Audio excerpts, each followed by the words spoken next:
Hello YouTube, this is Morgan, Airspeed Prime here at my next Korra comic review. This is going to be for The Legend of Korra Turf Wars Part 1. This is going to be a non-spoiler review of the book. I'll do more spoiler-filled thoughts in another video later on in the week. But for now we'll talk kind of more generally about the book and kind of more focus on my opinions on it overall, as it's just come out today. So August 8th is going to be the release date for like Amazon, and it'll be available to get digitally from places then. Amazon orders will come in and so on. But today, July 26th, is the comic book store release date. So only by going to your local comic book store are you going to be able to get the book today. So yeah, let's jump into this book. How is it? It's been a really long time waiting for this book to come out since announcement. There's been delays, a change of artist, more delays. It's now out. How is it? Has the hype continued all this time, or have they lost people along the way? I think overall the hype has continued, and that there are a lot of people out there who are very excited for this book. But I do feel you have lost a kind of small group of people along the way just because it's been so long.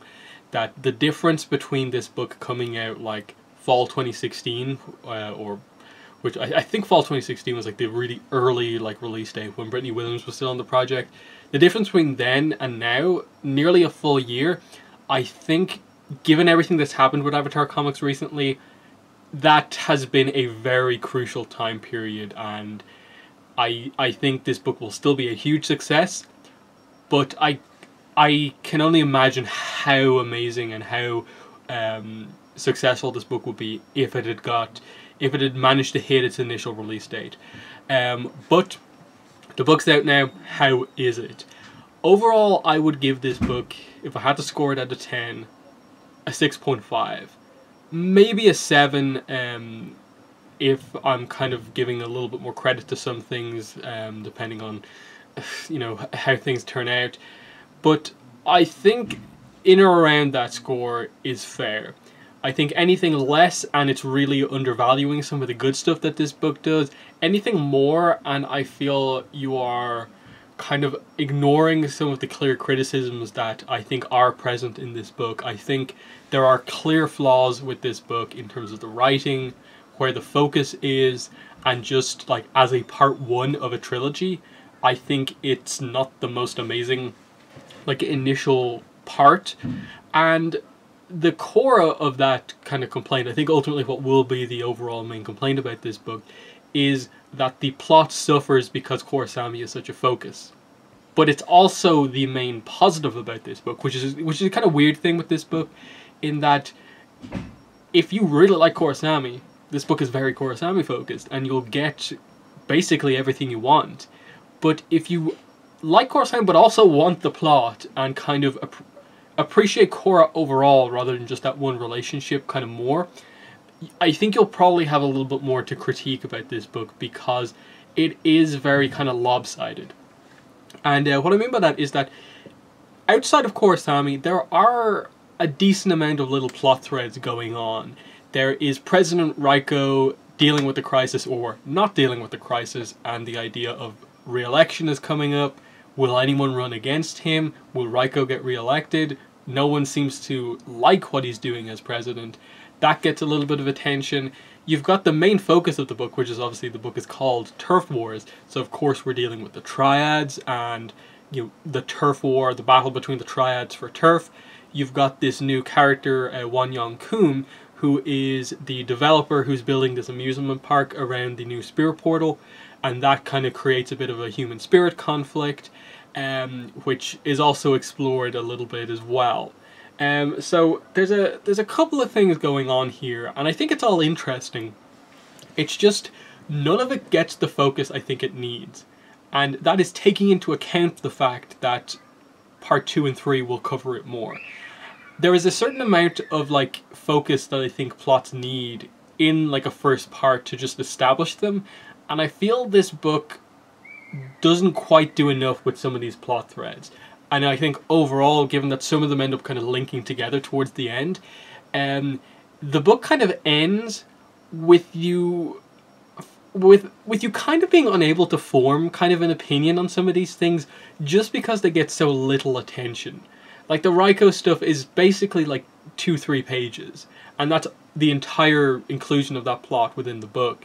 The developer character is in like 2 scenes, maybe 3 pages again at the most. The new triple threat triad leader, Tokuga, is in a bit more of the book. He's probably in about like 4 or 5 scenes, but he doesn't get to speak a lot. So even he, who gets a decent amount of page count, doesn't get the attention he needs, and we're not really invested in him, despite him being like our main new character. So there's a lot of little things like that. The human spirit conflict, again, it's given like a page or 2, when I feel that one should almost be the main. Like if you were to ask me just post book 4, what is the biggest kind of lingering plot thread within the Avatar universe, I think without question I would just say the biggest lingering question is the human versus spirit conflict. Book 2 of Korra set this up as being this huge decision that she made to keep the spirit portals open. She's trying to create a new era, and keeping in mind that she didn't really approach developing this all that much in book 3 and 4, now that we're in a little bit more of a kind of, I suppose, peaceful time where Korra's back, there's not as much drama going on. That feels like the main thing that she needs to address. And it seems to be a focus, but not enough of a focus, in that, like, the scene that we get here is cool. The dragon spirit that she spoke to in book 4 that refused to help Republic City, he comes back and we get a little bit of dialogue between those two again. It's just, I feel there should have been like a follow-up to it, and there kind of is at the end, as again a lot of the plots end up kind of coming together, but the result of that is kind of like interesting, but overall, does it have the impact of like the level of plot that the continuation of Legend of Korra actually needs? And that's where I'm struggling with, in that the villains that we've had in Korra up to now for each season, Amon and Tarlok in book 1, Unalaq and Vatu in book 2, the Red Lotus members in book 3, and then Kuvira in book 4, all really good villains. Obviously you can go back and forth on which one's the best, the weaknesses and positives of each, but they're all good villains.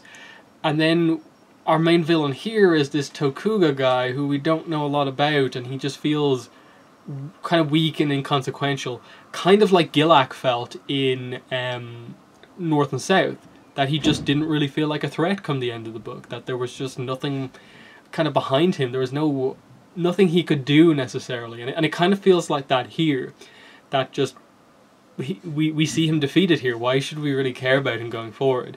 The end of the book, which is spoiled of course on the part 2 cover about what happens to Tokuga, is interesting. I think it's a really interesting topic. It's not really delved into here because it just happens, but that is something that is absolutely a potential for part 2 and 3 to cover. So overall, like on that side of things, the non-Korrasami side of things, I think there's a lot of potential in the story, but after part 1, there's just not enough focus just yet to, I think, really delve into anything all that much.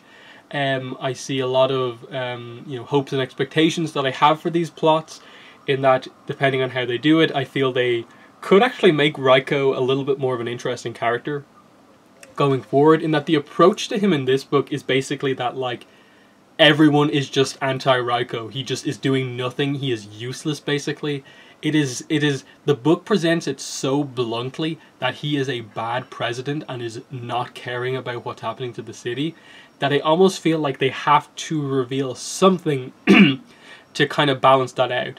Like, they're suddenly going to reveal, actually, here are all the positive things that Raiko has done as president. He's been criticized for a lot of this other stuff, but here's some of the positives that he did. Here's why he was elected in the first place. I think we're missing a lot of that with Raiko. And it could be very different in part 2 and 3. It could go down the road of just like, we actually really get to know Raiko, but equally it could go down the road that I'm not sure I necessarily want them to go down, of just, he is just this like bad character who has never done anything good. I think that would feel very like weak just to see him just always presented as that way, and just there's no depth to him at all. I think there is some potential to the triad plot, but I'm not as invested in it, and I think for a lot of people the whole triad plot is going to be this kind of thing of just like, why is the main conflict post The Legend of Korra the show triads again? And as well as that, like it's like, okay, why is it triads again? But then, okay, now that it is triads, could you please inform us about what has actually happened with the triads in the like 3 and a bit years that we haven't seen anything about the triads? And I think the writing of this side of the plot completely forgets that it's been that long in universe, and more or less, you know, a similar amount of time out of universe since we've seen anything about the triads. They are not in book 3 and 4 outside of the Su Yin and Lin flashback where the Terra Triad is mentioned, but that's a flashback to like stuff that takes place ages ago. It's not actually related to the present day stuff. So the last that we see in the show of the triads is actually, I think it's early book 2, where it's like, I think the Sting is more or less one of the last times we see the triads. And then in overall continuity canon of the Avatar universe, the last we see of the triads is from the Korra video game, where Hundun takes control of the Equalists, the spirits, and the triads to try and take revenge against Korra.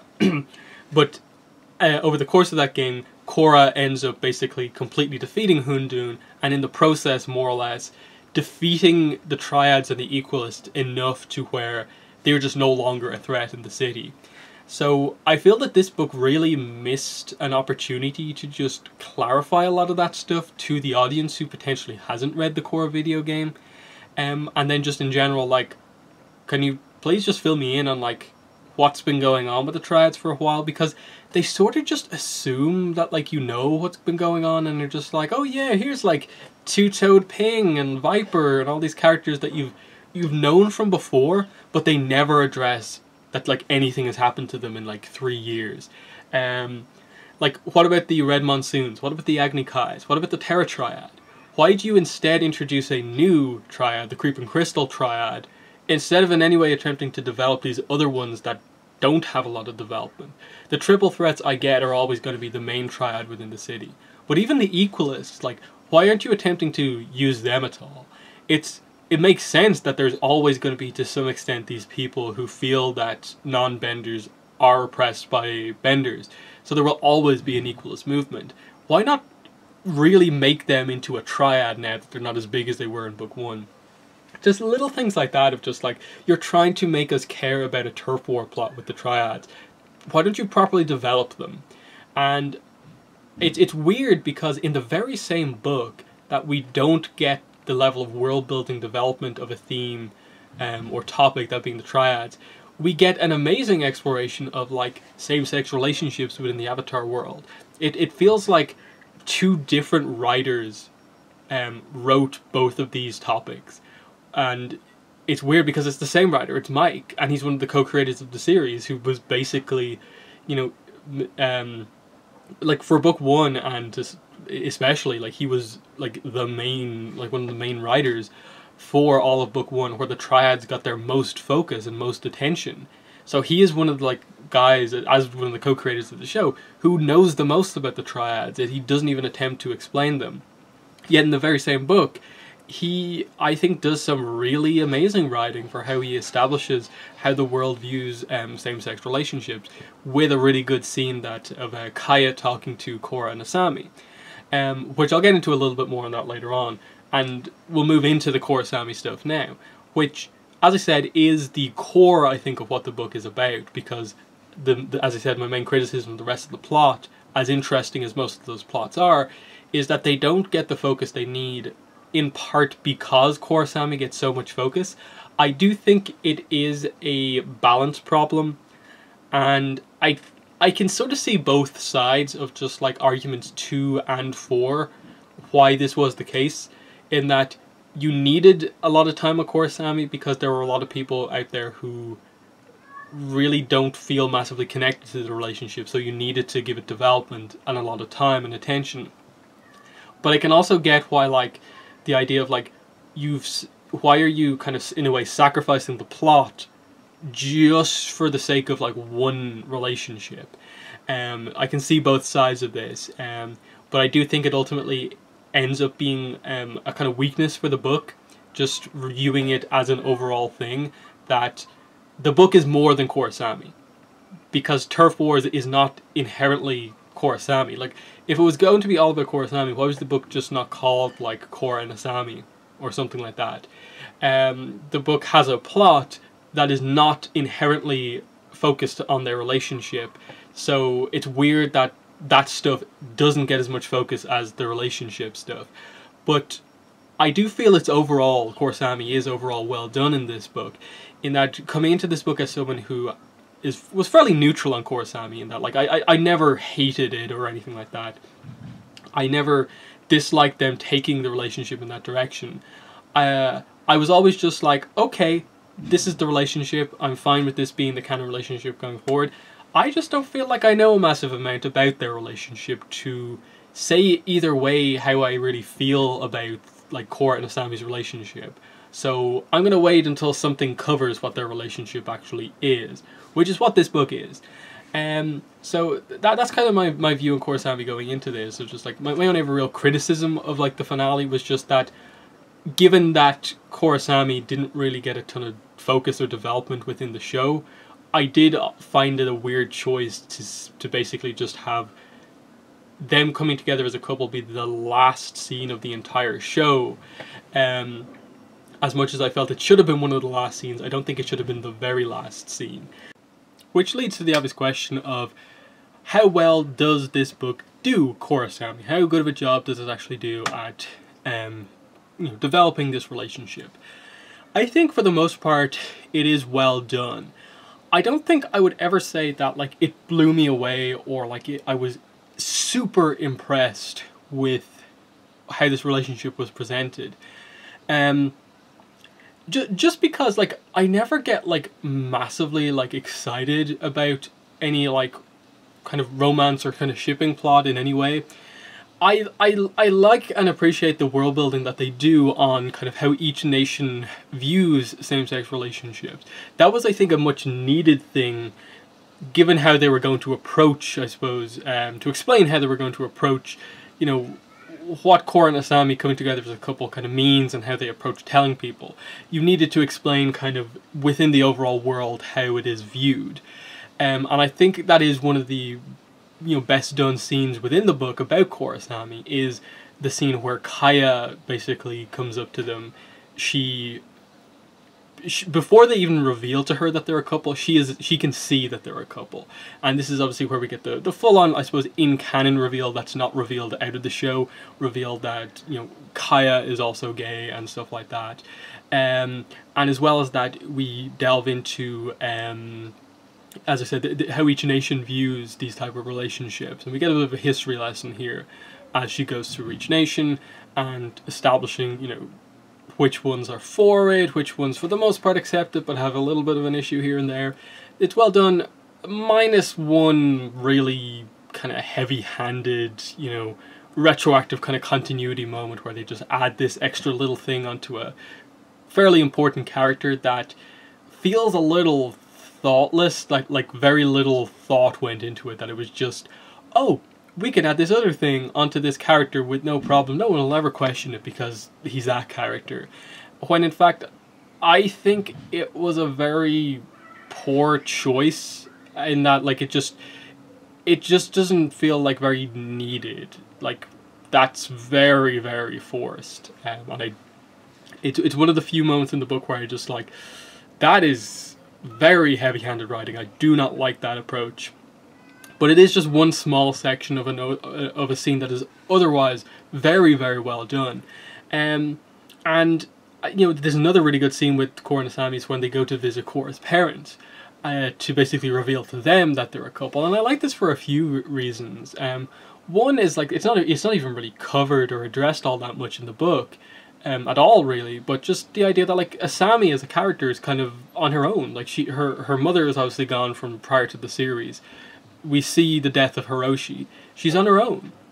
she has her friends, and that's about it. So I kind of like the idea that like kind of Korra is trying to like incorporate Asami more into her family, and is like having a little more scenes where like Asami is with Korra's parents. Because if it is, you know, this is going to be like one of the main relationships in the show, or you know, comics going forward, it makes sense that, you know, you kind of have Korra's parents in a way kind of act as, you know, Asami's parents as well. I like that little moment of just like I almost wish they had like mentioned something like that, where like Asami like thanked Korra or something like that for giving her this, for doing this for her, or something like that. Maybe it would have been a little bit like forced if they maybe approached doing it that way, but I would have liked a mention about that to a degree. But just myself, I got something along those lines out of the scene, and I appreciated it for that. And also that scene serves as a way to kind of foreshadow, I suppose, the Kaya scene later on, where like Tonrock and Senna, what they say to the girls about like how they should approach revealing their relationship to everyone. They kind of give the Water Tribe perspective of just like, yeah, we're accepting of it, but don't just scream it to the world and it's to everyone, because not everyone will be accepting as we are, and you know, them having to like accept that's going to be the case in the world, and then Kaya confirming to them later on about this is just how the world views things. So that's, you know, those two scenes are particularly very well done.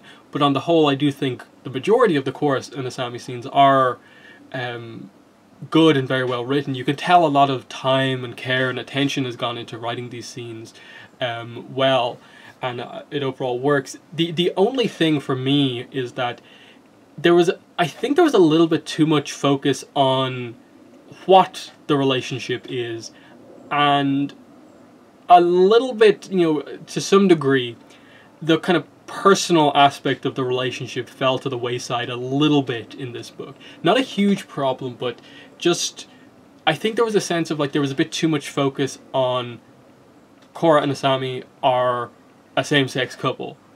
Let's approach how we deal with that, and it's all of that, and it's just, everything is just about what their relationship is, that at times the conversation is a little too much on that, which I get why that's a topic. It makes sense given what they say about the Avatar world. But I also feel like the book doesn't have enough scenes where it is just establishing what Korra, the character, and Asami, the character, how their characters interact as a couple, the things that they're similar about, the things that they're different on, the weaknesses and positives of their relationship. I feel like that, I wouldn't say it's missing from the book, I just feel like we don't get as much focus because we're a little too much on it's a same-sex pairing. And I get why they did that in part 1. I just hope in part 2 and 3 going forward we get a little bit more focus on kind of the individual aspects of it, because I think especially us in the podcast group for the Avatar Online podcast, I've already kind of been like, okay, like if there's any weakness to Korrasami, it probably is that Asami is a surprisingly underdeveloped character at the end of the show. We don't get the best sense of what her character is, and I think it really shows, you know, going into this book, that we don't really know like any sense of like what's like Asami's character flaw. Like the book, Korra's character is so clear, we know her so well, we've seen all of her journeys, all of her character arc. With Asami, it feels like she is on this kind of other level as a character. Like Korra is just up here as like one of everyone's favorite characters from the show, and then Asami is just kind of like here as like one of the main characters. She's on Team Avatar, but then you realize like, where's her like weakness? Where's her flaw as a character? Like what is her personality? Like she's cool and I like her as a character. It's just, I feel like the book almost needs to like develop her as an individual before we can properly like really get into like what their relationship is. It feels like it's so lopsided in what we know about each of the characters within the relationship that it really comes out like I was talking about here, that the focus is perhaps a little too much on like what their relationship is rather than the like individual nature of their specific relationship outside of kind of what it is. But there are some scenes, and I think if there's any like criticisms of the writing just with their like relationship, it's perhaps here where they come out, is where when they try to address like the past and kind of where their feelings came from, and they have to go into a little bit of retroactive continuity with the retcons. Here's where I think it could be a little bit, I can see some criticism coming into play for some people. I'm accepting of most of it, but like the Kaya scene and one of the things they kind of add in about a character, I think there's a few little things with some of the things they mention with like certain scenes from the past with Korrasami that I'm just like, really, you're trying to make a big deal about that scene? I get that scene and what you're trying to do with that one, but this one feels a little forced. But as I said, overall, I do like the approach, and I'm eager to see where they go from here. In that, I think the part 1 description made it seem like there was going to be a little bit more of a conflict between Korra and Asami. That like they have this really happy vacation, and then maybe when they come back to the real world in a way, they suddenly there's a little bit of challenge presented in their relationship in terms of how they kind of deal with the topics that come up. Not really the case. There's no real issue between the two of them. There's like one scene where they try and create a tiny little argument, but it doesn't feel like there's any like importance to it right now. So I'm kind of hoping that part 2, just for like the development of their relationship, presents a little thing, a little issue between the two of them, just to see how they approach dealing with it and how they approach like the differences in approach to things. In that, I think what they haven't really presented just yet, but probably is one of the differences, is that Korra tends to kind of just immediately go at things and not really plan them out as much, whereas Asami is more of a planner. And I'd like to see that maybe be a conflict, and maybe Asami maybe call Korra out for something, or Korra call Asami out for maybe not acting as quick as she should be. But overall, coming to the conclusion here of this non-spoiler review, I like Turf Wars Part 1. I think it is a solid start for the series, and I think my review score of like a 6.5, maybe a 7 out of 10, I think can only go up from here. I think depending on what Part 2 and 3 do in terms of balancing out like the plot, the overall plot versus the relationship stuff across all 3 parts, I think that will help Part 1 going forward. It's just having Part 1 on its own right now, it feels very lopsided, that there's barely any plot and there's barely any attention, page count given towards those plots, even though they're pretty interesting. And then just Korrasami is kind of given everything, and even that still has its little issues. So yeah, my overall reaction is that I like the book. I think there's some very interesting things that I'm looking forward to discussing on like the podcast review and in the spoiler review later on in the week. But I'm a little disappointed. I think it sort of failed to deliver in some ways, but delivered exactly what it needed to in others. It's kind of confusing and kind of hard to say exactly how I feel about this book, but overall, I think solid addition to the universe. I just maybe expected a bit more out of the first Korra comic. It doesn't feel as impactful as, say, The Promise did as the first Avatar comic. But yeah, overall, I recommend people get this book. The review score may seem a little low, but 6.57 is still high-ish. It's more than 50%, you know.